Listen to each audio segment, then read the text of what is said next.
Hello everyone and welcome back to another video from Wake&Tech. In this video, I'm going to show you how to log into your existing account on Affirm.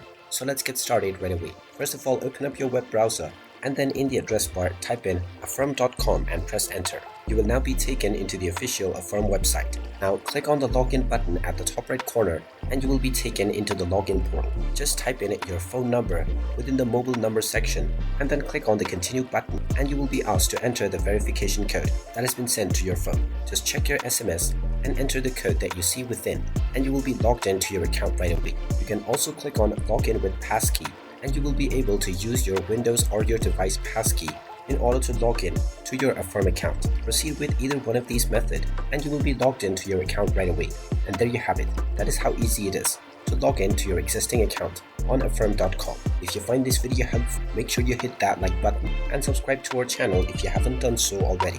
Also ring that notification bell to never miss another update from us.